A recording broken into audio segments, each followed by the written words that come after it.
Welcome to Showing Up Solo with Hannah and Nicole, your guides to navigating online marketing for your business. Hi, everyone. Hi, welcome back. Yeah, today's episode, we're going to be kind of exploring different types of social media platforms. Yeah, we talked a lot about Instagram last month and really focused in on that. But this month, we really want to talk about all the other platforms out there and more specifically, the kinds of content you should be creating to make your life easier when it comes to marketing. Yeah, it's all about repurposing. Should be working more effectively, work smarter, not harder. Exactly. I always think about it's like sustainable content creation. 100%. Reuse. Recycle. Yeah. Reduce, reuse, recycle. It's so funny when we start picking up on the same kind of language. I know. We get so goofy with our catchphrases and everything. I know. But it's so true. I mean, it's an easy way to kind of get yourself into the habit of working that way. Exactly. Yeah. And so on that note, let's start with a quick little breakdown of the different social media platforms. Mm-hmm. Nicole, what's your favorite platform?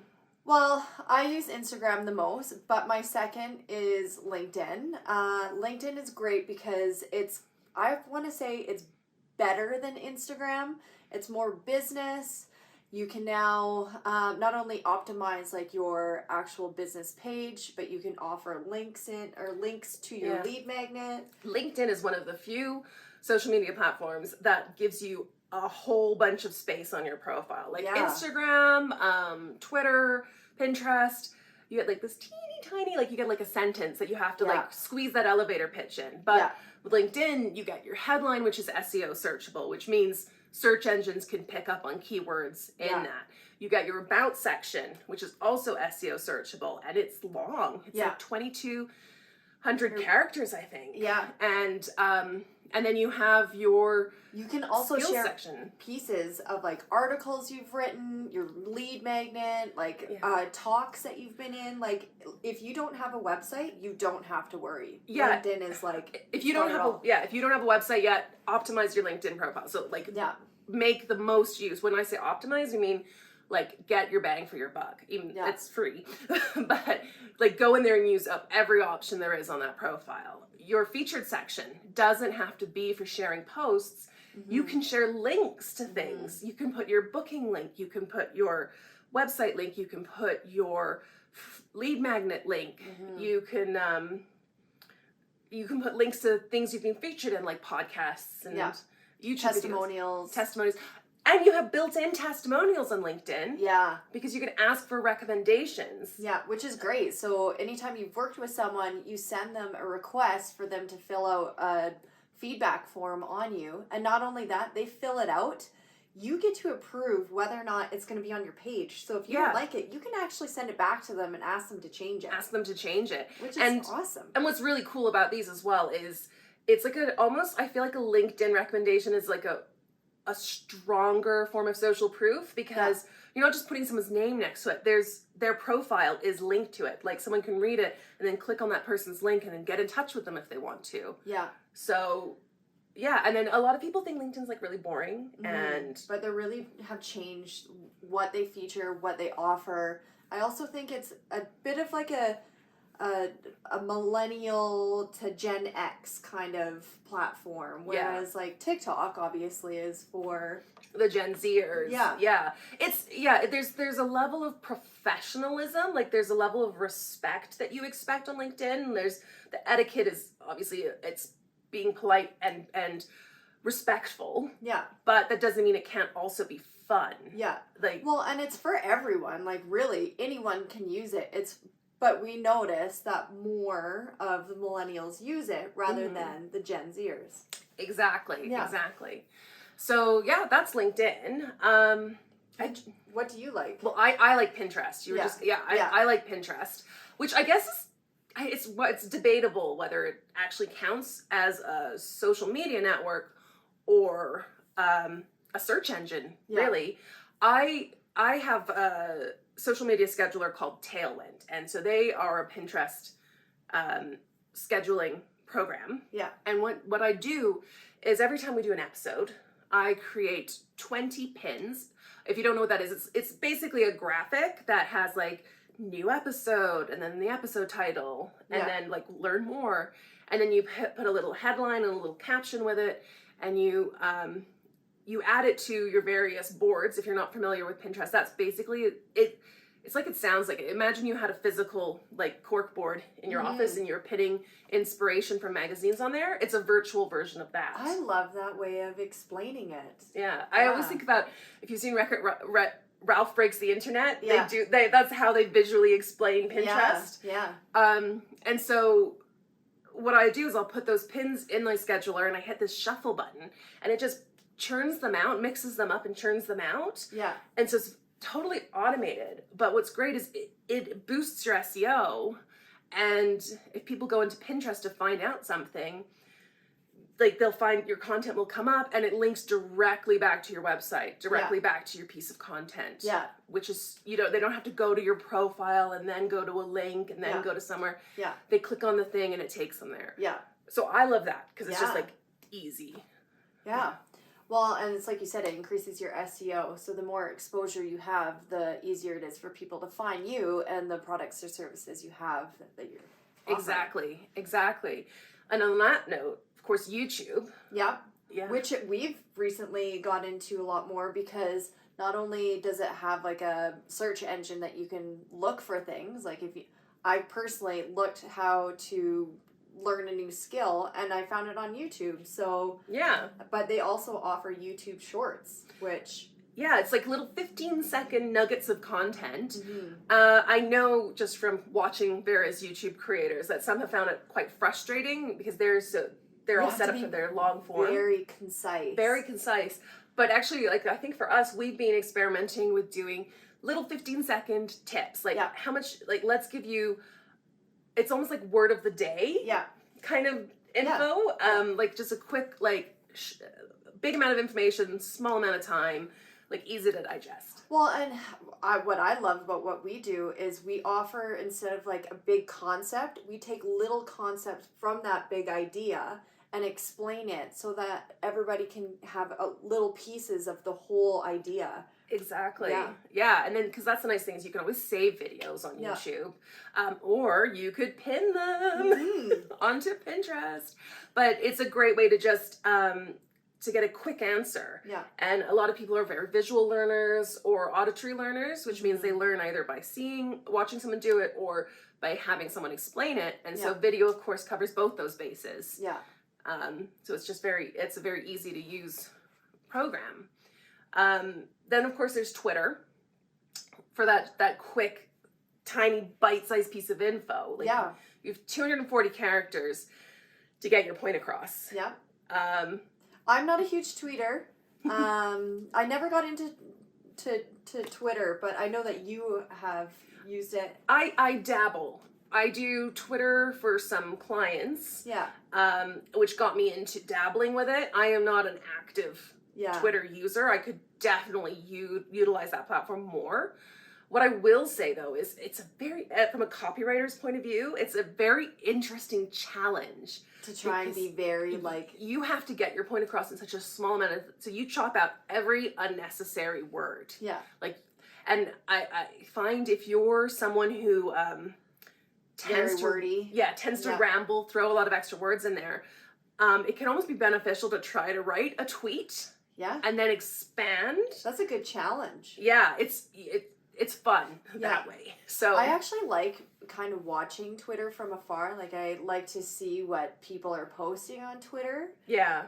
Because there's always like these big conversations that happen, and there's a lot of things that are connected to things in time, right? Yeah. Or politics, everything. So Twitter's like a really good platform for really having an eye on what's going on in the world. Yeah, it's a very of the moment platform. And actually that's an interesting thing to talk about because Pinterest and YouTube and LinkedIn to an extent aren't so time sensitive. Yeah. It's that content, it doesn't matter whether it was uploaded a year ago or a day ago or an hour ago.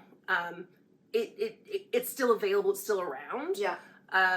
With Twitter, like you've got to be updating it regularly, like daily, if not multiple times a day. Yeah. With LinkedIn, it's kind of in the middle because the content has a shelf life, I would say, about 48 hours before it starts to hit the bottom. Yeah. So you don't have to post as often to LinkedIn as you do to, say, like Instagram, where the shelf life is like short. Not as short as Twitter, but pretty short. Yeah. Yeah. Yeah, and it's also based on like what is recommended around you, and the algorithm is always changing for Instagram. So yeah. And that's another thing to talk about as well, is who you're reaching and how your content reaches people, because like you said, with Instagram, the algorithm like kind of decides what it thinks you're gonna like. Well, and I feel like we're getting updates every quarter of like how they're adapting the algorithm. So it's like you finally get used to how it works, and they're like, "Hey, news! We got something new in the algorithm." So. Yeah, we're gonna push the content that we want you to watch, not the content that you want to watch. Yeah. Whereas something like LinkedIn is connection to connection. So the way it works is, let's say Nicole and I are first connections on LinkedIn. Mm-hmm. We're both connected to each other and following each other. Although there's followers and connections, which are two different things too, which can get a little confusing, but we'll stick with just connections right now. So Nicole and I are connected. Now, I have a client, and that client is my first connection, but they're Nicole's second connection, which means she's 1 degree of separation away from them. Yeah. And then they have a client. That person is my second connection and Nicole's third connection. But I can still see the second and the third connection's content, because even though we're not, because of that connection there. Exactly. So that's if you think about it, you connect with one person, you connect with everyone who's 1 degree away, like who they're connected to, and everyone who they're connected to. Yeah. And so it's important to have lots of connections. Yeah. So even though it is that person, like you have to know someone to get in front of someone else. Yeah. But it's not like Instagram or Facebook where you have to like have a friend request or have followers to see what that person is like posting. Yeah. Unless you go on the feed and you can like see things like that. But on Instagram or on LinkedIn, I can see your connections posts, which is great because it's a great way for building more connections. Exactly, to see who. I mean, that's how I've gained a lot of clients is through people who said, "Oh, I saw that you were connected to them, and I've seen like your content come up as their content's come up, and I wanted to get in touch with you." I've had that happen several times on LinkedIn, so it's a really great referral source. Yeah. Instagram, like you said, you need to have followers. Your content can be seen by strangers in the Explore page or if it's recommended. Yeah. But it's harder to get in there. Yeah. Facebook prioritizes friends. You need to be friends with someone. Yeah. Or if you're posting from your personal profile and if you're posting from your business page, they have to be liking your page. And that can be a challenge to get that in front of people. Yeah. Well, and I think a lot has to do with how often people are on Facebook, which we're starting to notice that people use Facebook, but they're not on it as often as they are with the other platforms. Yeah. Because the other platforms are emphasizing the use of video, whereas Facebook is still on those like stagnant posts. And Facebook as well is the action is in the groups. Yeah. In terms of marketing. Yeah. In terms of marketing.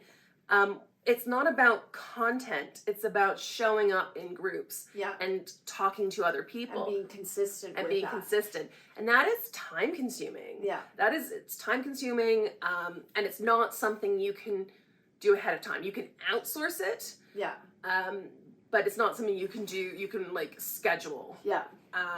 So that's a challenge with Facebook, and I hear more and more people kind of drifting away from it. I can say for myself, I use Facebook, but when it comes to the platforms that I love using, it's Instagram, it's LinkedIn, it's, TikTok, it's Pinterest. Like those are the ones that I frequently go into because I like how I can use them for my personal life and for my business. Whereas Facebook, I feel like I'm kind of like it's where it's like a slow breakup. Like I still want to talk to them. Maybe we're still friends, but you know, like I feel like we're in two separate worlds. Like a necessary evil at this point. Yeah.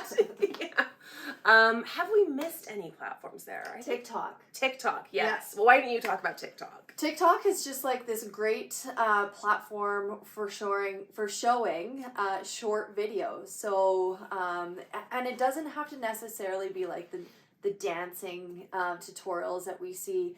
There's like cooking. There's like informational, like educational stuff. So the thing is about TikTok is you get a watermark, so you have to be careful of how you share your TikTok videos to your other platform, because other platforms, they're kind of like in competition, so they don't want to integrate with each other just yet. No, they don't want to have your Instagram reel with a TikTok logo. Yeah. You know, or an Instagram logo on your TikTok. Yeah. Yeah. They don't want to play. They don't want to be friendly in the playground just yet. No, not yet. Not yet. So yeah, I mean, obviously there are other platforms out there too. Yeah. But those are kind of the most popular and the ones most often used by businesses for marketing. Yeah. So the question for you, there's like 3 questions I think to ask yourself before you start marketing on platform. Who are you trying to reach? Like, who is your ideal client, and are they on that platform? Are they an active user of it? What kind of content do you enjoy creating? Yeah. And how much time are you willing to commit to that platform? Yeah, how consistent can you be in that platform? Because don't just jump into it because you think that's where you need to be. Because if you're in there for a little while and then you're like, oh my goodness, I'm so burnt out from this place, then it's going to be hard for you to move into a new space if all your target audience are in that one place that you're burnt out from. Yeah, exactly. Like Pinterest, for example. Yeah. I'm going to do that no matter what. It's so low maintenance for me. Yeah.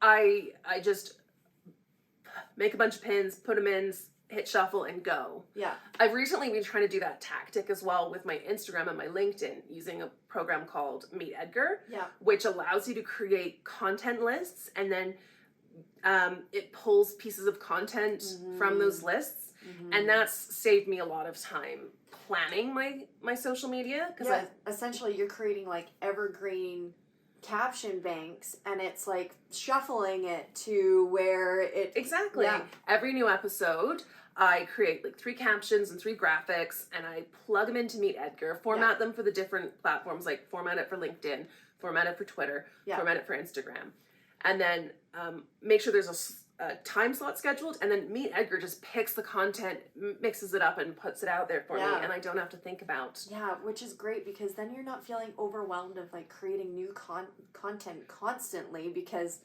you already have this bank to choose from that probably, you know, most of your followers haven't seen so far. So then you're only creating new content not as often. Well, that's the thing. Like now I only have to think of, for my business profile, I have to come up with new content once a week, which that's like, I like to do a live if I can. Yeah.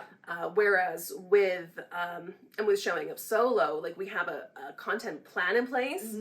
And there's certain things that we have to do, the audiograms and upload the video, which at the moment we can't automate. Yeah. But the rest of it, like I like to have like a Flashback Friday now with our Showing Up Solo account, where it showcases a previous episode. Yeah. Because those episodes are still there. Yeah. And still relevant. Well, and what's the percentage? It's what, 7% of your followers have seen? Like 4% is what I heard. Like, 4%. 4% of your followers will see each piece of content when it comes up. Yeah. So that's small. That is so small. So why not keep sharing it so that another 4% can see it, another 4% can see it? Like, I think a lot of people are worried about spamming people, being too much, being like repeating themselves. But honestly, think about your behavior on social media. Do you go to do you see someone's content, read the entire caption, and then go read all their other content? No. If it catches your eye while you're scrolling, you maybe take a few moments to read the caption, then get on with your life. Yeah.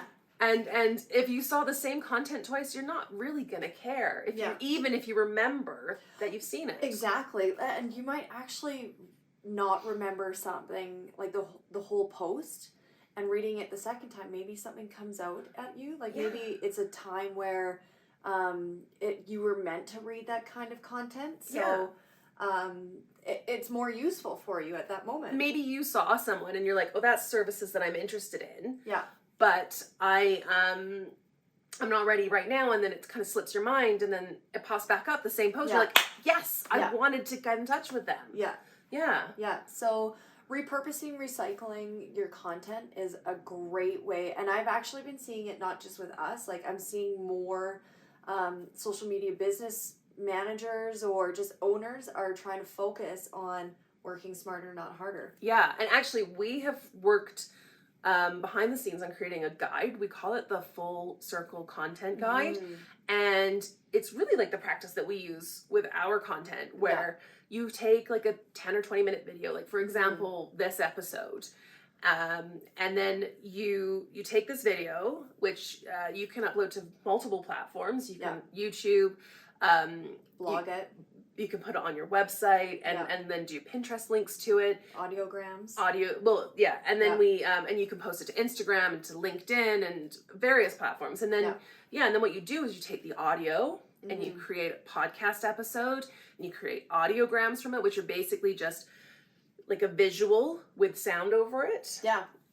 You can transcribe it and create a blog post from it. Yeah. And then you can take that content and create smaller, like emails for your subscribers. You can make content for Instagram content, or captions to go on LinkedIn, or tweets where you just highlight a key point from it. Yeah. And then you can use those key points as a jumping off point for creating reels or 15-second tips.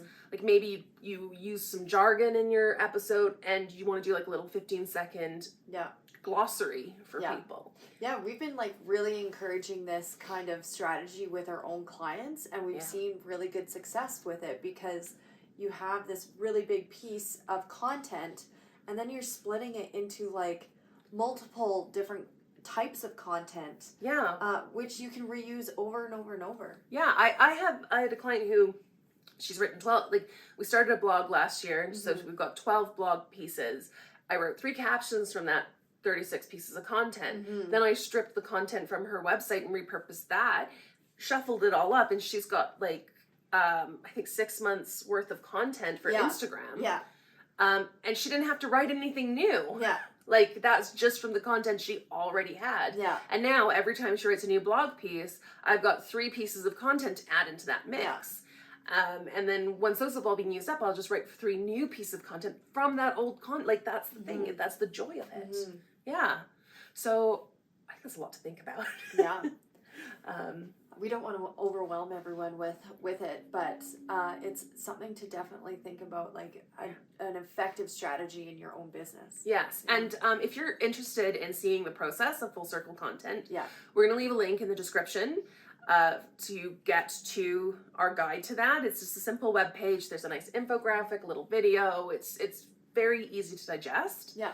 And it's also, if you want a little bit more in-depth help, it's something that Nicole and I work with both our clients and our Showing Up Solo members. It's basically the method that we want to promote. Yeah. To make everyone's marketing life easier. Yeah, I feel like this is one of our main marketing strategies now, of like creating this repurpose, reuse type strategy, because not only we've seen it work for us, but we're seeing it work for our clients. So yes. Yeah, it's tried, tested, and it works. So yeah. Thanks for joining us with our latest episode, and we can't wait to see you next time. Yeah, bye. Bye.